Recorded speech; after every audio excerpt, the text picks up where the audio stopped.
রাসূল বলেন লা তুশরিক বিল্লাহ, আল্লাহর সাথে শরীক করো না, মিথ্যা কথা বলো না, সত্য কথা বলবা, নামাজ পড়বা, রোজা রাখবা, এভাবে সবগুলো বললেন। সাহাবী এই কথাগুলো শোনার পর রাসূল করিম সাল্লাল্লাহু আলাইহি সাল্লামের মজলিস থেকে উঠে চলে গেলেন।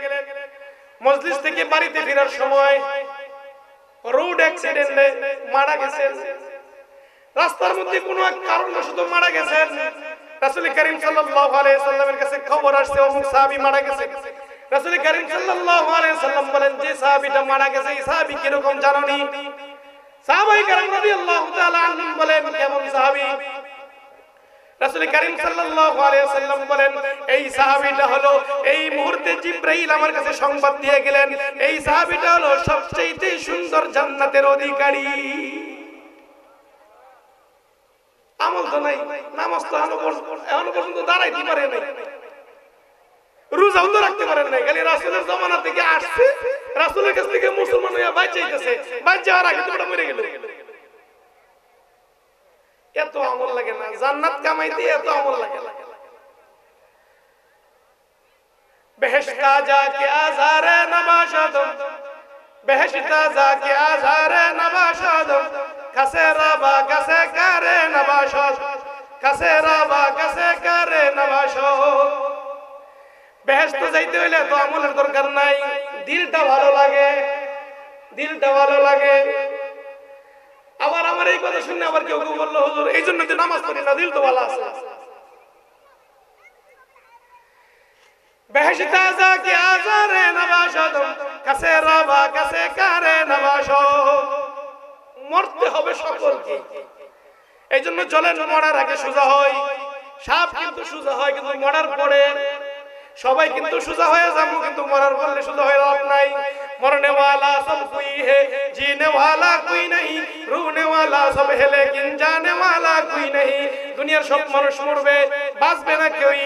মরনে ওয়ালা সব কোই হে, জিনে ওয়ালা কোই নেই, রুনে ওয়ালা সব হে লেকিন জানে ওয়ালা কেউ নেই। আপনার জন্য আমার জন্য সবাই কাঁদবে, কিন্তু কেউ বলবে না যাও অমুকের সাথে একটু কবরে যাই, এই কথা কেউ বলবে নি। कैसे कैसे ताजदारा बादशाह चल गई, वो खजाना बाला खाना शान शौकत क्या हुई। कैसे कैसे खूबसूरत है रानिया शहजादिया, तन बदन सब खुल गई। अब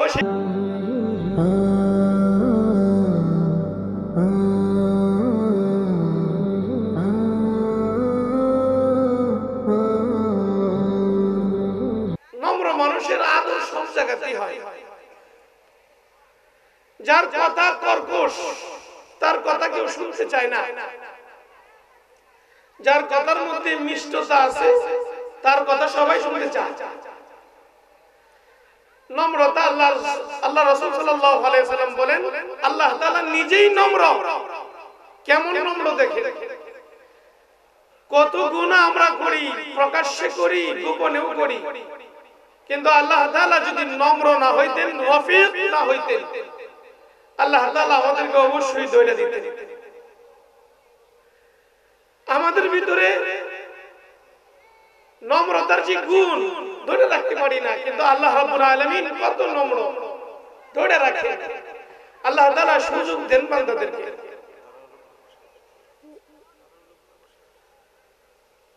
আল্লাহ রাব্বুল আলামিন বান্দাদেরকে সুযোগ দেন, এরপরেও ধরেন না। কিন্তু আল্লাহ তাআলা বড় নম্র। আল্লাহ বলেন, ইন্নাল্লাহ রাফিক ইউহিব্বুর রিফকা। আল্লাহ তাআলা নম্রতাকে পছন্দ করেন, যারা নম্র হবেন তাদেরকেও আল্লাহ তাআলা পছন্দ করেন। রাসূল করিম সাল্লাল্লাহু আলাইহি সাল্লামের এক সাহাবী ছিল হযরত আবু যর। আবু যর গফারি রাদিয়াল্লাহু তাআলা আনহু এত নম্র ছিলেন, আবু যরের পরিচয় আসমানেও হইতো, জমিনেও হইতো। রাসূল করিম সাল্লাল্লাহু আলাইহি সাল্লাম একবার জমিনের মধ্যে বসা, মসজিদে নববীতে রাসূল বসা। হযরত জিবরাইল আলাইহিস সালাম রাসূল করিম সাল্লাল্লাহু আলাইহি সাল্লামের কাছে আসছেন। আয়েশা বলেন, ওগো আল্লাহর নবী, ওই যে চাদর মুড়ি দিয়া আপনার সাহাবী আবু যর ওই সময় মসজিদ থেকে বের হইতেছেন, গায়ের মধ্যে একটা চটের মতো একটা চাদর পিন্দানো। আবু যর রাদিয়াল্লাহু তাআলা আনহু মসজিদ থেকে বের হয়ে যান। হযরত জিবরাইল রাসূল করিম সাল্লাল্লাহু আলাইহি ওয়াসাল্লামের সামনে বসা। রাসূলকে জিজ্ঞেস করেন, ও আল্লাহর নবী, ওই যে চাদর মুড়ি দিয়া যায় ওনাকে আপনি চেনেন কিনা? রাসূল করিম সাল্লাল্লাহু আলাইহি ওয়াসাল্লাম বলেন, এই তো হলো আমার সাহাবী আবু যর। রাসূল করিম সাল্লাল্লাহু আলাইহি ওয়াসাল্লাম জিবরাইলকে উল্টা প্রশ্ন করেন, ও জিবরাইল, তুমি কিভাবে আবু যরকে চিনো? রাসূল করিম সাল্লাল্লাহু আলাইহি ওয়াসাল্লাম যখন এই প্রশ্ন করলেন, জিবরাইল বলেন, ও আল্লাহর নবী, আমি শুধু আবু যরকে চিনি না, আবু যরকে গোটা আসমানের যত ফেরেশতা আছে সমস্ত ফেরেশতারা আবু যরকে চিনেন। রাসূল করিম সাল্লাল্লাহু আলাইহি ওয়াসাল্লাম জিজ্ঞেস করেন, ও জিবরাইল, আবু যরকে কি জন্য ফেরেশতারা চিনেন? রাসূল করিম সাল্লাল্লাহু আলাইহি ওয়াসাল্লাম যখন এই প্রশ্ন করলেন, জিবরাইল উত্তর দেন, আবু যরের মধ্যে দুইটা গুণ আছে। কয়টা গুণ? দুইটা গুণ আছে আবু যরের মধ্যে। রাসূল করিম সাল্লাল্লাহু আলাইহি ওয়াসাল্লাম বলেন, আবু যরের মধ্যে দুইটা গুণ আছে। জিবরাইল বলেন, দুইটা গুণ এত দামি গুণ, এত দামি গুণ, এত দামি গুণ, শুধু এই দুই গুণের কারণে আবু যর আসমানের মধ্যে পরিচিত, জমিনের মধ্যে পরিচিত। রাসূল করিম সাল্লাল্লাহু আলাইহি ওয়াসাল্লাম বলেন, ওই দুই গুণটা কোন দুই গুণ? জিবরাইল বলেন, এক নম্বর গুণ আবু যর গফারি রাদিয়াল্লাহু তাআলা আনহু, এক নম্বর গুণ হলো তার মধ্যে সূরা ইখলাসের আমল বেশি। কি বেশি? সূরা ইখলাসের আমল বেশি। আবু যর সব সময় সূরা ইখলাস পড়ে। সূরা ইখলাস হলো কুল হুয়াল্লাহু আহাদ, আল্লাহুস সামাদ, লাম ইয়ালিদ ওয়া লাম ইউলাদ ওয়া লাম ইয়াকুল লাহু কুফুয়ান আহাদ। রাসূল করিম সাল্লাল্লাহু আলাইহি ওয়াসাল্লাম বলেন, কোন ব্যক্তি যদি এই সূরাটা যদি একবার পড়ে তার আমলনামার ভিতরে এক খতম কোরআনের সওয়াব লেখা হয়। যদি কেউ যদি তিনবার পড়ে তার আমলনামার ভিতরে আরেক খতম কোরআনের সওয়াব লেখা হয়। হযরত ওমর রাদিয়াল্লাহু তাআলা আনহু এক মজলিসের মধ্যে বসা, রাসূল করিম সাল্লাল্লাহু আলাইহি ওয়াসাল্লাম বলেন, সূরা ইখলাস যদি কেউ যদি 10 বার পড়ে জান্নাতের মধ্যে তার জন্য একটা বাড়ি বানানো হয়। হযরত ওমর বলেন, আমি যদি 20 বার পড়ি তাহলে আমার জন্য কয়টা বাড়ি? রাসূল করিম সাল্লাল্লাহু আলাইহি ওয়াসাল্লাম বলেন, তুমি যদি 20 বার পড়ো তোমার জন্য 2টা বাড়ি বানানো হবে। রাসূল করিম সাল্লাল্লাহু আলাইহি ওয়াসাল্লামকে আবার প্রশ্ন করেন, হুজুর আমি যদি 30 বার পড়ি? রাসূল বলেন, তোমার জন্য 3টা বাড়ি বানানো হবে। রাসূল করিম সাল্লাল্লাহু আলাইহি ওয়াসাল্লামকে আবার জিজ্ঞেস করেন, হুজুর আমি যদি 40 বার পড়ি? রাসূল করিম সাল্লাল্লাহু আলাইহি ওয়াসাল্লাম বলেন, তোমার জন্য 4টা বাড়ি বানানো হবে। ওমর আবার জিজ্ঞেস করেন, আমি যদি 50 বার পড়ি? রাসূল করিম সাল্লাল্লাহু আলাইহি ওয়াসাল্লাম বলেন, ওমর তোমার জন্য একটা শহর বানানো হবে। কয়বার? 50 বার। সূরা ইখলাসের আমল করব তো সকলেই ইনশাআল্লাহ, সকলে করে। রাসূল বলেন, কোন ব্যক্তি যদি বিপদে পড়ে যায়, অভাব অনটনে ছাড়ে না, ওই ব্যক্তি যদি সব সময় যদি সূরা ইখলাসের উপরে যদি আমল করতেই থাকে কুল হুয়াল্লাহু আহাদ, আল্লাহুস সামাদ, লাম ইয়ালিদ ওয়া লাম ইউলাদ ওয়া লাম ইয়াকুল লাহু কুফুয়ান আহাদ, বইতে বেলাও পড়ে, দাঁড়ায়ও পড়ে, ঘুমাইতে যাইতেছে তখনও পড়ে, শুইতে যাইতেছে তখনও পড়ে, ঘুম থেকে উঠছে তখনও পড়ে। রাসূল বলেন, এই ব্যক্তির ঘরে কখনোই অভাব থাকবে না, অভাব অনটন দূর হয়ে যাবে। কিসের আমল বলেন? এটা কি মাহফিলে রাখবেন না বাড়িতে নিয়ে যাবেন? কথা বলেন না, জোরে বলেন। বাড়িতে নিয়ে যাবেন। সূরা ইখলাসের আমল বেশি বেশি করা চাই। রাসূল করিম সাল্লাল্লাহু আলাইহি ওয়াসাল্লাম বলেন, কোন ব্যক্তি যদি শোয়ার সময় আস্তাগফিরুল্লাহ রাব্বি মিন কুল্লি যামবি ওয়া আতুবু ইলাইহি, এই যে এতটুকু তওবার ইস্তিগফার যদি এতটুকু যদি পড়ে আস্তাগফিরুল্লাহ রাব্বি মিন কুল্লি যামবি ওয়া আতুবু ইলাইহি লা হাওলা এটা পড়ার দরকার নাই শুধু আস্তাগফিরুল্লাহ রাব্বি মিন কুল্লি যামবি ওয়া আতুবু ইলাইহি ঘুমানোর সময় যদি কেউ যদি এই ইস্তিগফারটা যদি 3 বার পড়তে পারে রাসূল কারীম সাল্লাল্লাহু আলাইহি ওয়াসাল্লাম বলেন তার আমলনামার মধ্যে যদি সমুদ্রের ফেনা পরিমাণও যদি গুনাহ হয় এই ইস্তিগফারটা 3 বার পড়ার কারণে সমস্ত গুনাহগুলো আল্লাহ রাব্বুল আলামিন maaf করে দেন রাসূল সাল্লাল্লাহু আলাইহি ওয়াসাল্লাম তিনটা উদাহরণ দিয়েছেন সাহাবায়ে কেরামদেরকে বলেন আমার সাহাবীরা শুনো দুনিয়ার সমস্ত জায়গার মধ্যে যদি গাছ হয়ে যায় দুনিয়ার সমস্ত জায়গার মধ্যে যদি ঘাস হয়ে যায় একটা হলো ঘাস আরেকটা হলো ঘাস ঘাস হলো বড় বড় ঘাস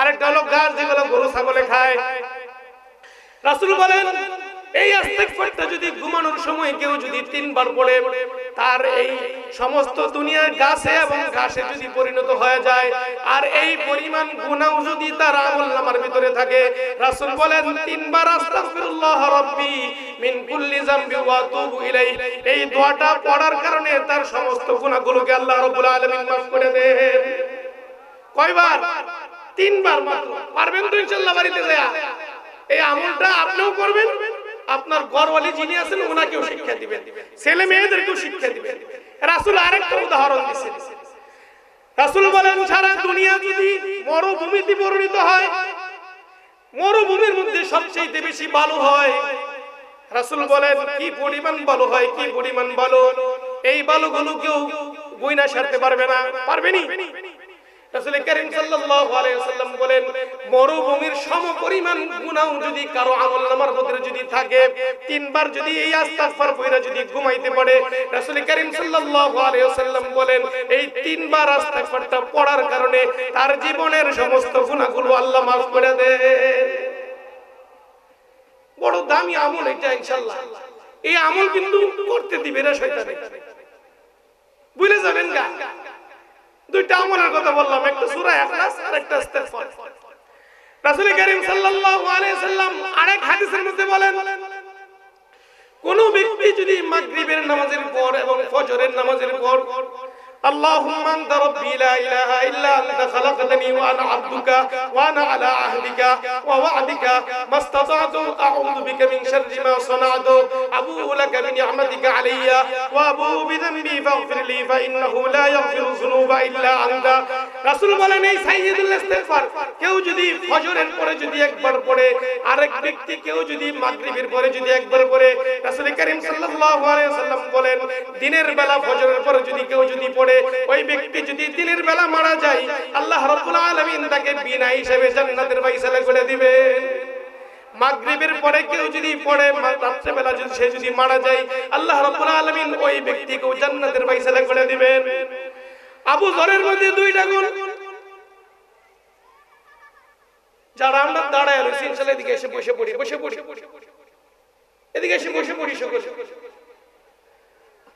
আবু যরের মধ্যে দুইটা গুণ এক নাম্বার গুণ আবু যর সব সময় সূরা ইখলাস পাঠ করেন দুই নাম্বার গুণ জিবরাইল বলেন দুই নাম্বার গুণ আবু যর দুনিয়ার জমিনের মধ্যে সবচেয়ে বড় বিনয়ী দুই নাম্বার গুণ কি সবচেয়ে বড় বিনয়ী কেমন বিনয়ী এক কবি বলেন হযরতে আবু যর গফারি খিদমতে খায়রুল বাশার হযরতে আবু যর গফারি খিদমতে খায়রুল বাশার खदमतू में जिंदगी भर ना बनाया अपना घर खदमतू में जिंदगी भर ना बनाया अपना घर হযরত আবু যর রাসূলের খেদমত করতে করতে নিজের জীবনটাকে শেষ করে দিয়েছেন নিজে থাকার জন্য একটা ঘর বানান নাই বাড়িও বানান নাই রাসূল কারীম সাল্লাল্লাহু আলাইহি ওয়াসাল্লাম বলেন আবু যর আমার এই পরিমাণ খেদমত করছে এই পরিমাণ খেদমত করছে অন্যান্য সাহাবীদের থাকার জন্য ঘর আছে বাড়ি আছে আমার আবু যর এই পরিমাণ খেদমত আমার করছে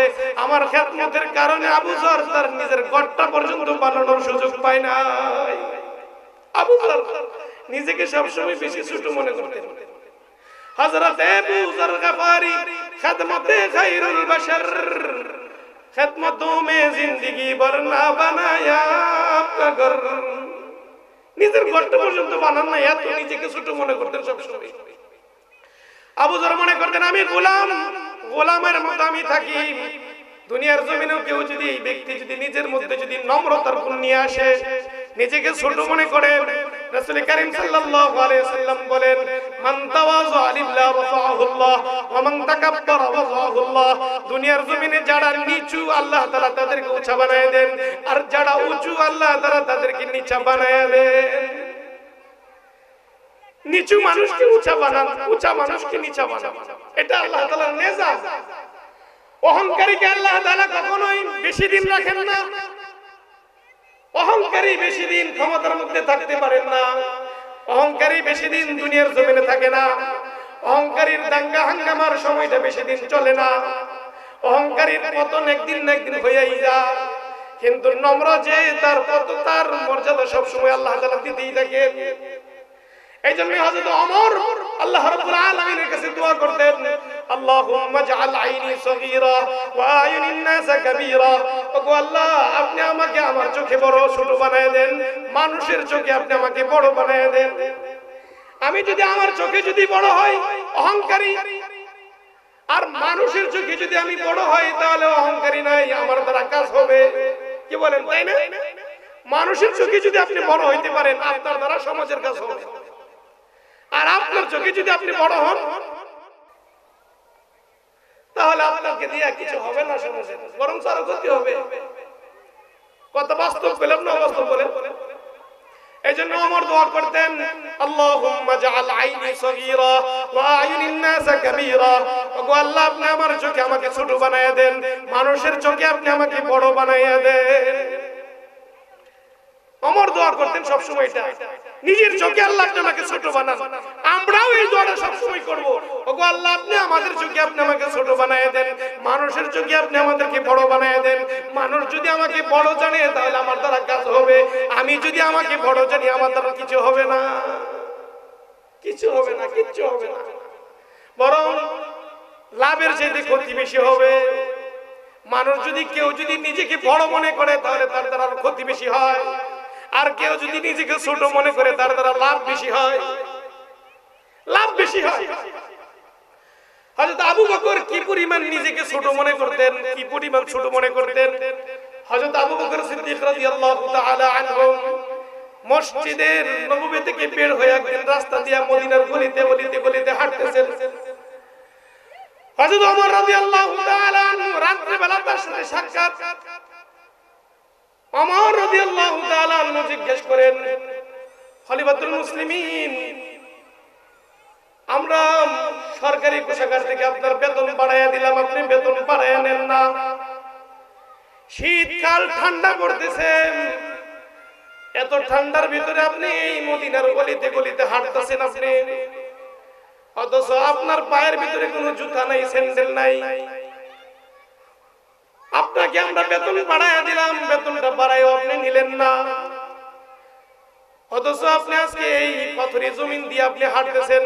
না জানি কোন পাথর আপনার গায়ের ভিতরে লাইগা, কোন পাথর আপনার ঠ্যাঙ্গের ভিতরে লাইগা, পায়ের ভিতরে লাইগা আপনার পায়ের ভিতরে ক্ষত হয়ে যাবে, ইসলামের অনেক বড় ক্ষতি হয়ে যাবে, এই ইমারতের অনেক বড় ক্ষতি হয়ে যাবে।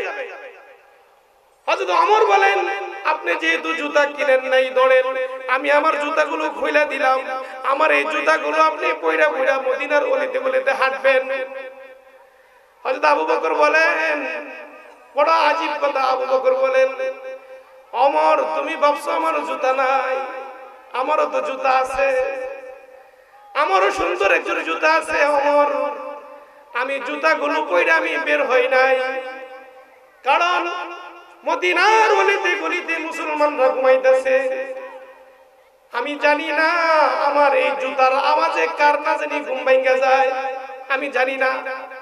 কাল কিয়ামতের দিন যদি আমার বিরুদ্ধে যদি এই মানুষগুলো যদি দাঁড়ায় যদি অভিযোগ করে বলে, আবু বকর তৎকালীন সময়ের সবচেয়ে বড় শাসক ছিলেন, আমিরুল মুমিনিন ছিলেন, বাদশা ছিলেন, আমিরুল মুমিনিনের জুতার আওয়াজের কারণে আল্লাহ আমাদের ঘুম ভাঙছিল।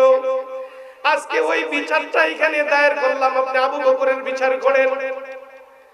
হযরত ওমর রাদিয়াল্লাহু তাআলা আনহু আবু বকরকে পাঞ্জা মেরে ধরে বলেন, আমার ভাই আবু বকর, কোনদিন আপনার আগে আমি আমল দিয়া বাড়তে পারলাম না, কোনদিন আপনার সামনে আমি আমল দিয়ে বাড়তে পারলাম না। আবু বকর নিজেকে কত ছোট মনে করতেন, কত তাওয়াজু নিজের ভিতরে ছিলেন। রাসূল করিম সাল্লাল্লাহু আলাইহি ওয়াসাল্লাম বলেন, মান তাওয়াজা লিল্লাহ রাফাহু আল্লাহ ওয়া মান তাকাব্বারা ওয়াযাহু আল্লাহ। যে ব্যক্তির ভিতরে নম্রতার গুণ আনবে আল্লাহ রাব্বুল আলামিন ওই ব্যক্তিকে উঁচা বানায় দিবেন। আর যে ব্যক্তির ভিতরে অহংকারের গুণ থাকবে আল্লাহ রাব্বুল আলামিন তাকে নিচা করে রাখবে। এখন বলেন, নম্রতার গুণ আমাদের ভিতরে দরকার আছে না নাই? আমাদের ছেলে মেয়েদেরকে শিক্ষা দেওয়ার দরকার, ছেলে মেয়েদেরকে শিক্ষা দেওয়ার দরকার। একজনে নামাজ পড়ে না, যদি বলেন আরে ভাই তুই নামাজ পড়ছ না কি জন্য, তোকে সমাজের ভিতরে রাখা যাবে না, খুব কর্কশ ভাষায় বললেন, লাভ হবে না। আপনি যদি নম্রতার সাথে বলেন ভাই নামাজটা কি জন্য পড়ো না, আজকে তো এখানে উপস্থিত, কালকে তো নাও থাকতে পারি, আজকে তো মানুষ, কালকে তো লাশ হইতে পারি। जगह जी लगाने की दुनिया नहीं है, जगह जी लगाने की दुनिया नहीं है, यह इबारत की जाए तमाशा नहीं है, यह इबारत की जाए तमाशा नहीं है। দুনিয়ার জমিনের মধ্যে কত সুন্দর খেলা চলে, বাপ আছে ছেলে নাই, ছেলে আছে বাপ নাই, ছেলে আছে মেয়ে নাই, মেয়ে আছে বাবা নাই, মা নাই, কত সুন্দর খেলা চলে। কেউ আগে চলে, কেউ পরে চলে, কেউ পরে আসে আগে চলে যায়, কেউ আগে আসে আগেই চলে যায়, কেউ আগে আসে আবার পরে যায়। বড় ভাই আছে ছোট ভাই নাই, ছোট ভাই আছে বড় ভাই নাই, কত ধরনের খেলা। এভাবে যদি বুঝান, এভাবে যদি বুঝান, দিলের মধ্যে আকর্ষণ জাগবে, দিলের মধ্যে যে কথা লাগবে। রাসূল করিম সাল্লাল্লাহু আলাইহি ওয়াসাল্লাম বলেন, আর-রিফকু রাসুল হিকমা। রাসূল বলেন নম্রতা হলো সমস্ত কিছুর মাথা, সমস্ত কিছুর মাথা হলো নম্রতা। রাসূল বলেন নম্র হও, উগ্র হও না, নম্র হও, উগ্র হও না, নম্র হও, উগ্র হও না। নম্রতা দিয়া দুনিয়া জয় করে ফেলা যায়, উগ্রতা দিয়া কিছুই করা যায় না। আপনার বিবির সাথে নম্র ব্যবহার করছেন, আপনার জন্য সব রেডি। উগ্র হয়ে গেছেন, দুপুরের খাবারটাও ঠিক মতো পাইবেন না। কথা কি বাস্তব না বাস্তব? এজন্য রাসূল বলেন, মান তাওয়াযা লিল্লাহ রাফাহু আল্লাহ ওয়া মান তাকাব্বারা ওয়াযাহু আল্লাহ। নম্র হও, আল্লাহ উঁচা করবে, উগ্র হয়ো না, আল্লাহ ডাবায়া দিবে। দ্বিতীয় নম্বর গুণ ক্ষমা করে দেওয়া। ক্ষমা, মানুষকে কি ক্ষমা করে দাও। রাসূল করিম সাল্লাল্লাহু আলাইহি ওয়াসাল্লাম বলেন, ক্ষমা করার গুণ যদি কারো ভিতরে থাকে, এই লোকটা হলো জান্নাতি মানুষ। ক্ষমা করার গুণ, মানুষদেরকে ক্ষমা করা, বেশি বেশি ক্ষমা করা। আবার এমন ক্ষমা করুন যেহেতু না যেটা আবার রাসূলের নামে কেউ গালি দিয়েছে তাকে ক্ষমা করে দিবেন, এটা চলবে না। আবার এখানে আবার ক্ষমা চলবে না। ক্ষমার কিছু ধরন আছে। রাসূলকে কেউ গালি দিলে, আল্লাহর বিরুদ্ধে কেউ কথা বলবে, এখানে ক্ষমা চলবে না। এখানে তার কলারটা ধরে আরো লাগাই দিতে হবে। এখানে যদি আপনি ক্ষমা দেখান তাহলে আপনার ঈমানের দুর্বলতা প্রকাশ পাবে। এখানে আপনার ক্ষমা চলবে না। ক্ষমা ভিন্ন জায়গায়, ক্ষমা ভিন্ন জায়গায়। আপনাকে কেউ কোনো ক্ষতি করে ফেলছে, আপনি পারেন, আপনার ক্ষমতা আছে তার ক্ষমতা দেখানো, আপনি দেখাইলেন না, ক্ষমা করে দিলেন, এইটা হইল ক্ষমা।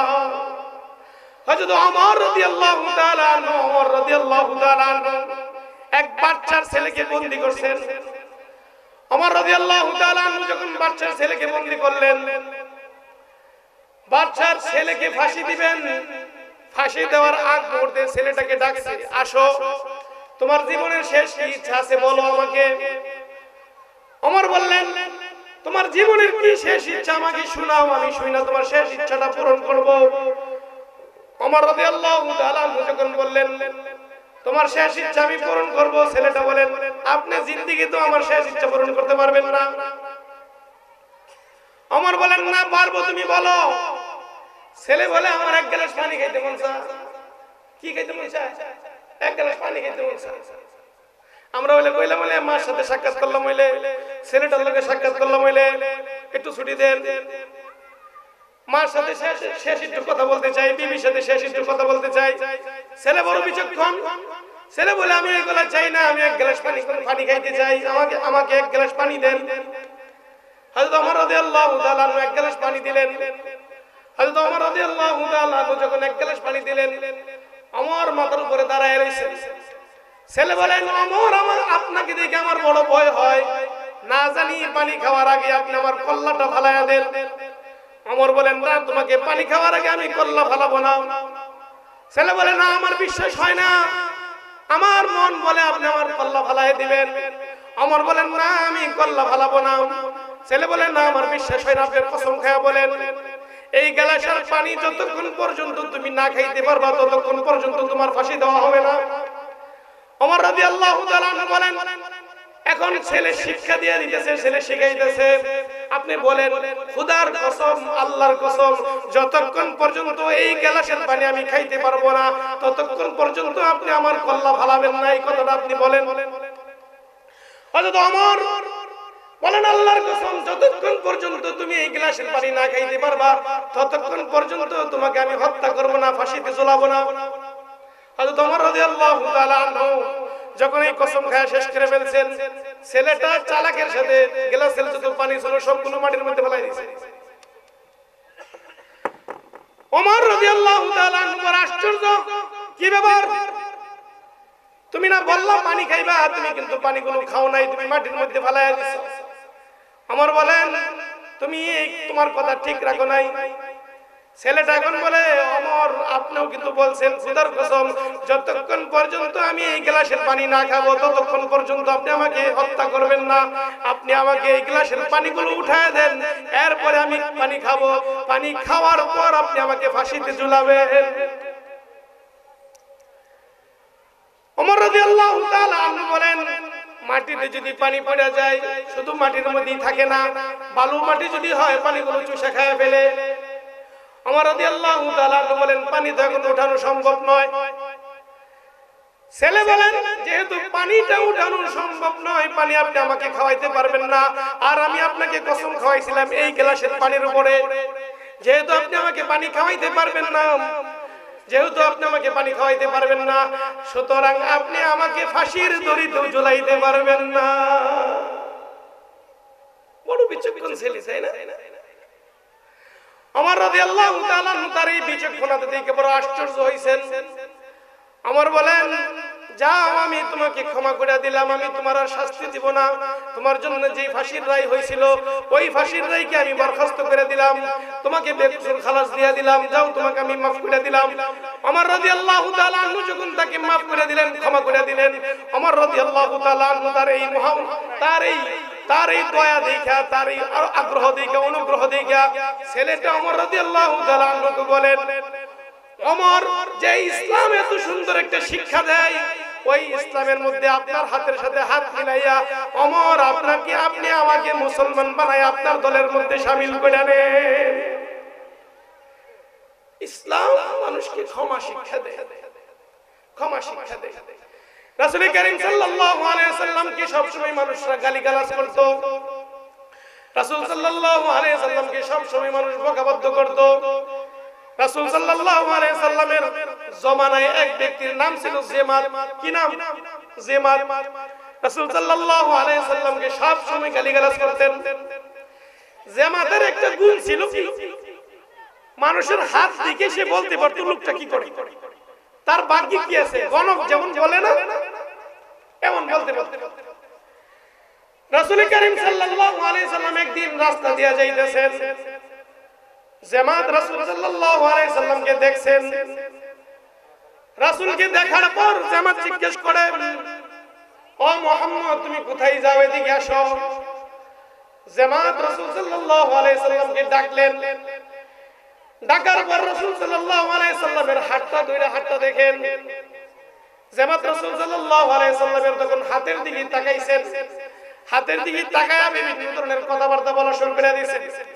রাসূল সাল্লাল্লাহু আলাইহি সাল্লাম জামাতের চেহারার দিকে তাকায় একটা খুতবা করছেন, আলহামদুলিল্লাহি নাহমাদুহু ওয়া নাস্তাঈনুহু ওয়া নাস্তাগফিরুহু ওয়া নু'মিনু বিহি ওয়া নাতাওয়াক্কালু আলাইহি ওয়া নাউযু বিল্লাহি মিন শুরুরি আনফুসিনা ওয়া মিন সাইয়্যাতি আ'মালিনা মান ইয়াহদিহিল্লাহু ফালা মুদিল্লা লাহু ওয়া মান ইউদ্লিলহু ফালা হাদিয়া লাহু ওয়া নাশহাদু আল লা ইলাহা ইল্লাল্লাহু ওয়াহদাহু লা শারীকা লাহু।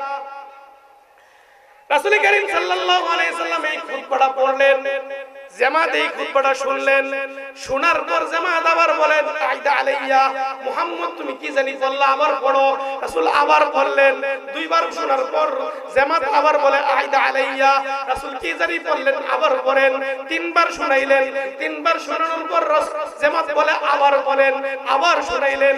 রাসূল সাল্লাল্লাহু আলাইহি সাল্লাম চতুর্থবার শোনানোর পর রাসূল সাল্লাল্লাহু আলাইহি সাল্লামকে বলেন, ওগো আল্লাহর নবী আপনার হাতটা আমার হাতের সাথে মিলান। আল্লাহর নবীর হাত জামাতের হাতের উপরে।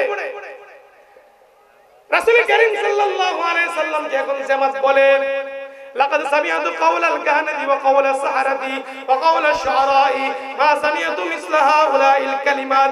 ওগো আল্লাহর নবী আপনি যে কথাগুলো শুনাইছেন আর মানুষের মুখ থেকে যে কথাগুলো আমরা শুনছি, মানুষ সব সময় আমাদের আপনার ব্যাপারে আমাদের কানের মধ্যে ভুল ধারণা দিবেন।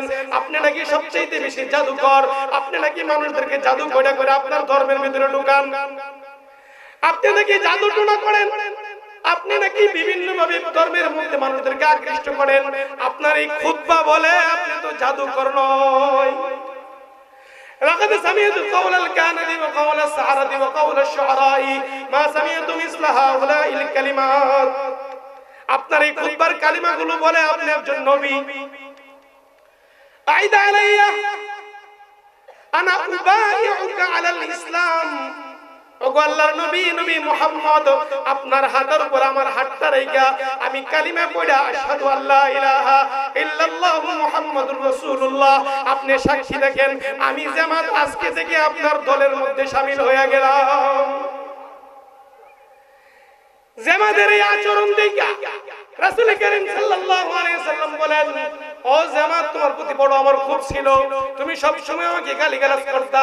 জামাত তুমি মনে রাখো আজকে তুমি মুসলমান হয়ে যাওয়ার কারণে আমার মধ্যে যত ধরনের যা কিছু ছিল জামাত আমি তোমাকে সবকিছু মাফ করে দিলাম। এইজন্য ক্ষমা করার গুণ নিজের ভিতরে আনা। এক নম্বর গুণের কথা কি বললাম? নম্রতার গুণ। দুই নম্বর গুণ কি? ক্ষমা করার গুণ। ক্ষমা করার গুণ। কেউ যদি ক্ষমা করার গুণ নিজের ভিতরে দিতে পারে, আনতে পারে, ওই ব্যক্তি দামি হয়ে যায়, দামি হয়ে যায়। রাসূল সাল্লাল্লাহু আলাইহি সাল্লামের আরেকজন সাহাবী ছিলেন আব্দুল্লাহ ইবনে ওমর। আব্দুল্লাহ ইবনে ওমর রাদিয়াল্লাহু তাআলা একদিন মসজিদে নববীতে প্রবেশ করেন। আব্দুল্লাহ ইবনে ওমর মসজিদে নববীতে ঢুকতেছেন। রাসূল করিম সাল্লাল্লাহু আলাইহি সাল্লাম বলেন, এই মুহূর্তে যে বুড়া লোকটা জুতাগুলো বগলের নিচে দিয়া মসজিদের মধ্যে ঢুকবেন, যেই লোকটা ঢুকবেন এই লোকটা হলো জান্নাতি একজন লোক। রাসূল করিম সাল্লাল্লাহু আলাইহি সাল্লাম দ্বিতীয় দিন আবার বলতেছেন, এই মুহূর্তে যে ব্যক্তিটা জুতা হাতে নিয়ে মসজিদে নববীতে ঢুকতেছেন এই লোকটা হলো জান্নাতি একজন লোক। তৃতীয় দিন একই কথা বলতেছেন, এই মুহূর্তে যে ব্যক্তিটা মসজিদের মধ্যে ঢুকবেন এই লোকটা হলো জান্নাতি লোক। রাসূল করিম সাল্লাল্লাহু আলাইহি সাল্লামের সাহাবায়ে কেরাম আশ্চর্য হয়ে গেলেন, কি ব্যাপার? একজন লোক বুড়া লোক, এমন বুড়া ভালো করে হাঁটতে পারে না, এই লোকটাকে 3 দিন রাসূল সাল্লাল্লাহু আলাইহি সাল্লাম লাগাতার জান্নাতি বললেন, জান্নাতি জান্নাতি জান্নাতি জান্নাতি। সাহাবায়ে কেরাম আশ্চর্য হয়ে গেলেন, কি ব্যাপার? তাকে এইভাবে জান্নাতি জান্নাতি সব সময় বললেন কি জন্য? এক সাহাবীর আগ্রহ হলো ওই সাহাবীর মধ্যে কি এমন আমল আছে যে আমলের কারণে রাসূল সাল্লাল্লাহু আলাইহি সাল্লাম তাকে জান্নাতি বললেন। রাসূল সাল্লাল্লাহু আলাইহি সাল্লামের ওই সাহাবী আব্দুল্লাহ ইবনে ওমরের বাড়িতে মেহমান হয়ে গেছেন। মেহমান হয়ে যাওয়ার পর বলেন, আপনার বাড়িতে আমি থাকতে চাই, আপনার বাড়িতে আমি ঘুমাইতে চাই, আপনি কি আমল করেন আমি দেখতে চাই। আব্দুল্লাহ ইবনে ওমরের বাড়িতে যে মেহমান হয়ে গেলেন, সারা রাত তার সাথে থাকলেন। দেখেন কোনো আমল অন্য কোনো আমল করে না। অন্য কোনো আমল করে না। আব্দুল্লাহ ইবনে ওমর মাগরিবের নামাজ পড়ছেন, উনিও মাগরিবের নামাজ পড়ছে। আব্দুল্লাহ ইবনে ওমর এশারের নামাজ পড়ছেন, উনিও এশারের নামাজ পড়ছে। এশারের পরে সুন্দর করে ঘুমায় গেছেন, উনিও ঘুমায় গেছে। শেষ রাতে ওইটা 2 রাকাত বা 4 রাকাত বা 6 রাকাত 8 রাকাত এরকম তাহাজ্জুদের নামাজ পড়ছে, উনিও তাহাজ্জুদের নামাজ পড়ছেন। অতিরিক্ত কোনো আমল নাই। 3 দিন পর্যন্ত এইভাবে আব্দুল্লাহ ইবনে ওমরের সাথে থাকলেন। আব্দুল্লাহ ওমরের সাথে যখন থাকার পর 3 দিন পর্যন্ত কোনো ধরনের আমল দেখে না।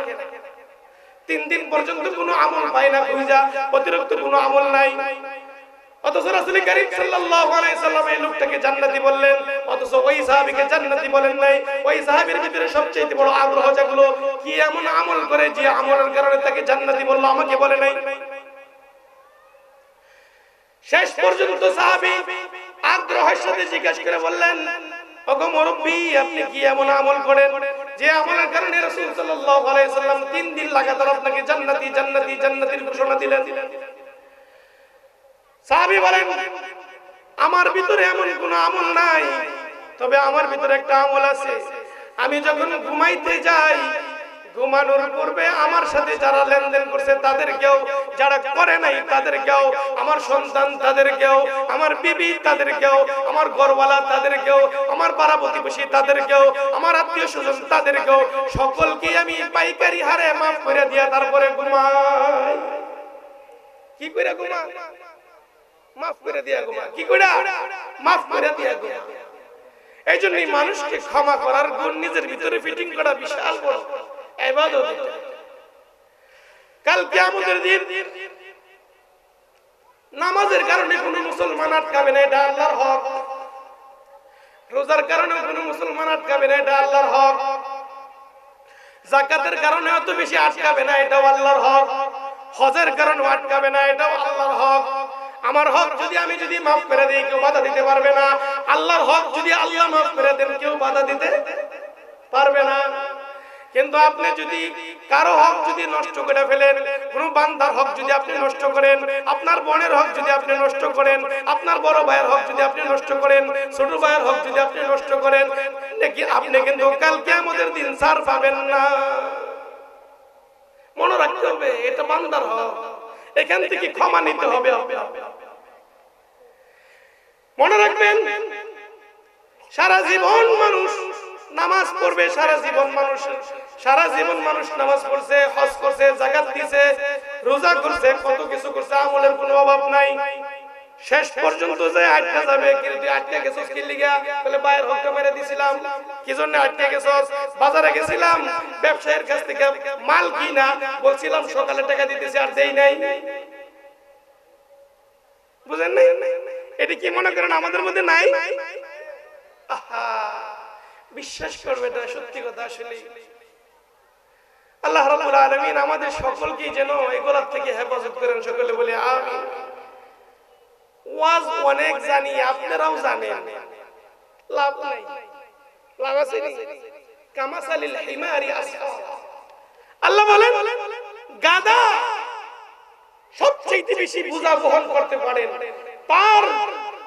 তার পিঠের উপরে হাজার হাজার বইয়ের বোঝা সে বহন করতেছে, কিন্তু এই জ্ঞানটা নাই যে এটা করলে এটা হবে, এটা হবে। অনেক জ্ঞান আছে আমাদের ভিতরে, অনেক জ্ঞান, সব জ্ঞান আছে। সুদ খাওয়া জায়েজ নাই, ওয়াজ কি হুজুর করে তারপরে বুঝার লাগবে, এটা কি আমরা বুঝি না? ঘুষ খাওয়া জায়েজ নাই, এটা কি ওয়াজ করে বুঝার লাগবে নি? বলে সবাই বুঝি আমরা, আমল নাই, আমল নাই। এজন্য ভাই আমলি জিন্দেগি গঠন করা চাই, আমলে জিন্দেগি গঠন করা চাই।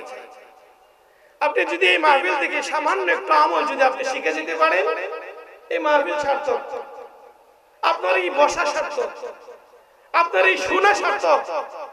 আপনার এই সময় নষ্ট হইতেছে না, তাহলে এই সময়টা কাজে লেগে গেল। জানলাম অনেক, মানলাম না, কোনো লাভ নেই। জানি না কিছু, মানছি অনেক। এই শুক্রবারে আমার মসজিদে বলছিলাম, এক সাহাবী রাসূল কারীম সাল্লাল্লাহু আলাইহি সাল্লামের কাছে আয়েশা মাত্র মুসলমান হইছে, মাত্র নবীর হাদিস মুসলমান হওয়ার পর নবীকে জিজ্ঞেস করে, ও মুহাম্মদ, গ্রাম্য মানুষ তো এত ভদ্রতা নাই, ও মুহাম্মদ আমাকে এমন একটা আমল বলে দেন, এমন কিছু যে আমলগুলো করলে আমি যেন সোজা জান্নাতে যেতে পারি।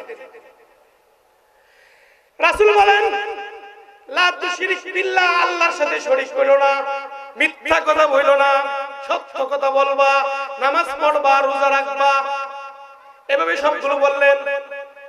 সাহাবী এই কথাগুলো শোনার পর রাসূল করিম সাল্লাল্লাহু আলাইহি ওয়াসাল্লামের মজলিস থেকে উঠে চলে গেলেন। মজলিস থেকে বাড়িতে ফেরার সময় রোড অ্যাক্সিডেন্টে মারা গেছেন। রাস্তার মধ্যে কোনো এক কারণবশত মারা গেছেন। রাসূল করিম সাল্লাল্লাহু আলাইহি ওয়াসাল্লামের কাছে খবর আসছে অমুক সাহাবী মারা গেছে। রাসূল করিম সাল্লাল্লাহু আলাইহি ওয়াসাল্লাম বলেন, যে সাহাবীটা মারা গেছে এই সাহাবী কি রকম জানোনি? সাহাবায়ে কেরাম রাদিয়াল্লাহু তাআলা আনহুম বলেন, কেমন সাহাবী? রাসূল করিম সাল্লাল্লাহু আলাইহি ওয়াসাল্লাম বলেন, এই সাহাবীটা হলো, এই মুহূর্তে জিবরাইল আমার কাছে সংবাদ দিয়ে গেলেন, এই সাহাবীটা হলো সবচেয়ে সুন্দর জান্নাতের অধিকারী। আমল তো নাই, নামাজ তো এখনো পর্যন্ত দাঁড়াইতে পারে নাই, রোজাও তো রাখতে পারেন নাই, খালি রাসূলের জামানা থেকে আসছে, রাসূলের কাছ থেকে মুসলমান হইয়া বাঁচাইতেছে, বাঁচার আগে তো মরে গেল। এত আমল লাগে না, জান্নাত কামাইতে এত আমল লাগে না। বেহেশতা যাকে আজারে নবাশাদ, বেহেশতা যাকে আজারে নবাশাদ, কাছে রাবা কাছে করে নবাশাদ, কাছে রাবা কাছে করে নবাশাদ। বেহেশতে যাইতে হইলে তো আমলের দরকার নাই, দিলটা ভালো লাগে, দিলটা ভালো লাগে। আবার আমার এই কথা শুনে আবার কেউ কেউ বললো, হুজুর এই জন্য তো নামাজ পড়ি না, দিল তো ভালো আছে। বেহেশতা যাকে আজারে নবাশাদ, কাছে রাবা কাছে করে নবাশাদ। মরতে হবে সকলকে, এই জন্য চলেন মরার আগে সোজা হয়। সাপ কিন্তু সোজা হয়, কিন্তু মরার পরে সবাই কিন্তু সোজা হয়ে যাবো, কিন্তু মরার পরে সোজা হয়ে লাভ নাই। মরনে वाला सब कोई है, जीने वाला कोई नहीं, रूने वाला सब है लेकिन जाने वाला कोई नहीं। দুনিয়ার সব মানুষ মরবে, বাঁচবে না কেউই। মরনে वाला सब कोई है, जीने वाला कोई नहीं, रूने वाला सब है लेकिन जाने वाला क्यों नहीं। আপনার জন্য আমার জন্য সবাই কাঁদবে, কিন্তু কেউ বলবে না যাও মুখের সাথে একটু কবরে যাই, এই কথা কেউ বলবে নি। कैसे कैसे ताजदारा बादशाह चल गई, ओ खजाना बाला खाना शान शौकत क्या हुई। कैसे कैसे खूबसूरत है रानिया शहजादिया, तन बदन सब गल गई, अब शिक्ल सूरत क्या हुई। আমার মতো আপনার, আমার চাইতে আপনার চাইতে ভালো ভালো বাচ্চারা দুনিয়া থেকে চলে গেছে, আমার চাইতে আপনার চাইতে অনেক সুন্দরী সুন্দরী নারীরা দুনিয়া থেকে চলে গেছে, আমার মতো আপনার মতো হাজারো যুবক কবর দেশের যাত্রী হয়ে গেছে। এজন্যই মরার আগে সুজাইতে হবে, মরার আগে। আল্লাহ রাব্বুল আলামিন আমাদের সকলকে যে কথাগুলো বললাম, কয়েকটা আমলের কথা বললাম, এই কথাগুলোর উপর আমল করার তৌফিক দান করেন। সকলে বলে আমিন।